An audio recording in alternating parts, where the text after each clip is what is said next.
Да. Архитект Семерджиев, София се превърна в една интересна смесица от различни стилове, култури. Как се строи, примерно, сградата на Европейската комисия, която беше построена на улица Раковска, на фона на останалите стари сгради? Възможно ли е да се прави такава архитектура и най-малкото красиво ли, естетично ли е това от така гледна точка на софиянци, които всеки ден минават оттам? Безспорно, въпросът ви е страшно интересен, невероятно интересен и той на този въпрос много трудно може да се отговори еднозначно.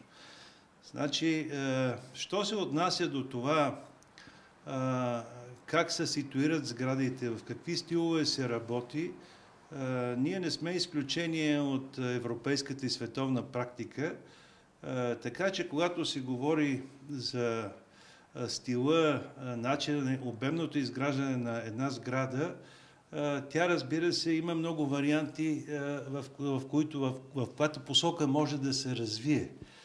Значи, единият вариант е да се мине в една синонимност, която всъщност да се направи една архитектура, която много добре се вписва в обема на дадената част на града. Обикновено, примерно, се изисква да се спазват кодите на корнизите, т.е. да има една мащабност, която да отговаря на пространството ни на дадената улица. И дума да няма, че този подход обикновено е като че ли в много случаи най-печеливши. Защото се създава една среда, в която всъщност не се нарушават обемните и човешки параметри. В другия случай не говорим за конкретен стил, защото спазвайки и правейки едно обемно третиране на бъдещ обект, на бъдещ обем, всъщност стара максима е, че колкото е изключително важно да се направи една красива архитектура като сграда, не по-малко е важно каква среда се оформя чрез нея. Но това не е нещо, което е 100% задължително. В архитектурата винаги, примерно, трябва да има алтернативни виждания и световната практика доказва, че в гъсто населени градски части също изникват, т.е. построяват се едни сгради, които са коренно различни от средата, която е била. И по някой път тези сгради силно раздвижват пространството и носят един много по-различен облик. Ще ви кажа, аз когато бях млад архитект, тогава информацията европейската не беше много, да кажа, т.е. по-трудна беше информацията, но справяхме се, че Съюз на архитектите, получавахме западни изписания и ще ви кажа, когато, примерно, видях в центъра на Лондон сградата на Лойдс, това беше преди много мгодини, предполагам, че всъщност това е не по-малко от преди 30 години. И аз, всичките млади архитекти, бяхме очаровани от тази сграда, която всъщност беше в един стил, който по-скоро е промишлена изява на конструкцията, изява на материала. Нещо коренно различно, нещо, което всъщност тръгна от Платон-Бобур, макар че той е същия автор. Центъра Помпиду. И тогава, когато се появи този начин на изява, на архитектурна изява, имаше страхотни полемики. Сега вече отдавна това нещо вече е влезнало. Да, прави впечатление. За България не е точно така, защото ние всъщност нямахме нищо. Сега, именно ако говорим за центъра на Лондон и за други европейски градове, да, и краставицата на сър Норман Фостер и много други сгради, те по някакъв начин в никакъв случай не може да се каже, че те се вписват в тези пространства. Но в същото време те създават белега на времето, в което е. Белега на времето. Значи това е един изключително интересен момент да се покаже кога е направено това, с какви средства е направено. И по-скоро тук вече въпросът е в това, дали сградата, която е с изключително съвременно, да не обичам думата модерно, но да кажем изключително съвременно третиране, дали тя е направена, дали всъщност тя е органически съвременна или само всъщност облеклото е такова. Защото години наред живяхме и с философията на това, че като имаме една остъклена фасада, всъщност правиме съвременни сгради. Това въобще не е така. Всъщност в голям процент от тия сгради, които сме построили, които имат огледални фасади, т.е. стъклени фасади, всъщност зад тях се крият едни най-нормални, старофункционални, третирани функции, които в никакъв случай не може да се каже, че това е една съвременна архитектура. В тази сграда, за която вие питате, тя е поставена на такова място, че всъщност завоя на улица Раковска, там се влизат няколко улици. Сега, разбира се, не съм адвокат на колегата, който е правил тази сграда, но за мен, примерно, присъствието на подобни сгради не е грешка. Напротив, би трябвало да се раздвижи малко пространството. Сега, друг е вече въпроса за мащабността, която е. Защото ако тръгнем по синонимната архитектура, която много наподобява така, просто и това не е решение на въпроса, макар че както виждаме, цитирахме столици в далече по-консервативни общества, в които това също върви. По-скоро е друго. Дали, примерно, тези нови сгради, дали те оформят добре пространството, дали те имат възможност да бъдат наблюдавани, дали техният организъм вътре е достатъчно такъв, че да приобщава, да може човека да контактува с сградата. Ето, примерно, разбира се, не съм много сигурен за тази сграда, но обикновено в този тип по-съвременно третиране, обикновено партерните етажи са силно пробити, особено в рамките на тези тесни тротуари, които просто не могат да бъдат променени, но е запазена регулационната линия. Тогава вече, ако проектанта е направил така, че с партера създава впечатление на друго пространство, така че хората да могат да го използват, да влизат, както са примерите, които говориме, тогава всъщност няма нищо лошо в това нещо. Напротив, едни схеми на достъп до външни хора, до тези партери, включително и тези известни сгради, в тази посока са направени и те са с изключително положително и функционално въздействие. Не по-малък е въпроса как присъствието на тези нови организми в града, дали те сами по себе си са решили много важни въпроси. Първо, паркирането. Бройките хора, които работят или живеят вътре. Инфраструктурата, която те излъчват или приемат. Защото една сграда има както вътрешни флексибилни моменти за себе си, така всъщност тя дава и отражение на пространството.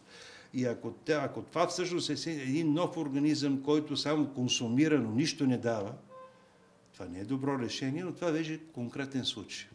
Архитект Семерджиев, вие говорите за всяка една сграда като за отделен жив организъм, който е много красиво, придава някак живот на столицата, но покрай бума на строителството от 2007 година насам, не ви ли направи впечатление на сгради, които са построени в стил мутро-барок, както имаш един така придобил известно стил и такива така доста раздостилни сгради, които наистина се вижда там, че може би архитекта, проектанта не е мислил да направи нещо красиво, а по-скоро просто да се случи супер бързо сградата, да се построи, да се продаде и да идва следващата.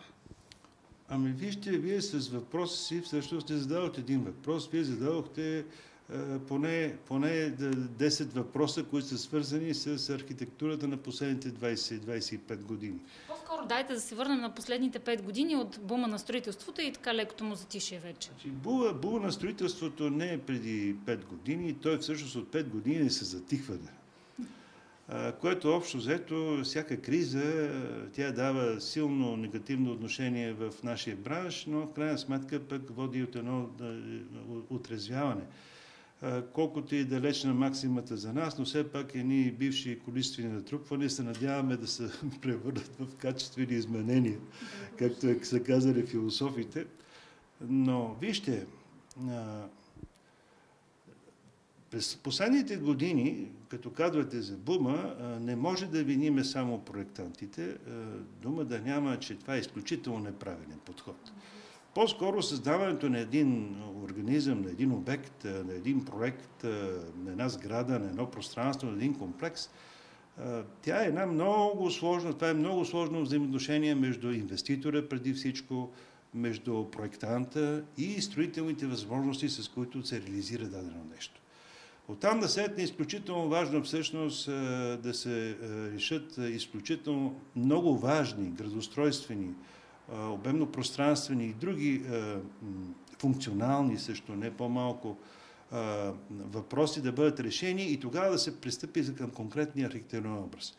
До голяма степен, така наречения мултробарок, аз не мога да използвам тая дума, но тя явно била въоръжение. Тя идва и от промяната, относителната промяна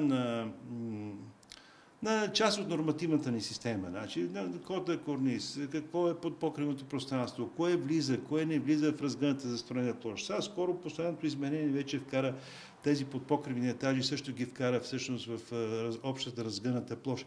Много са нещата и общо взето, особено в новото време, то много, вече 25 години живееме в тая посока, един проектант, дума да няма, че трябва да защитава интересите на инвеститора.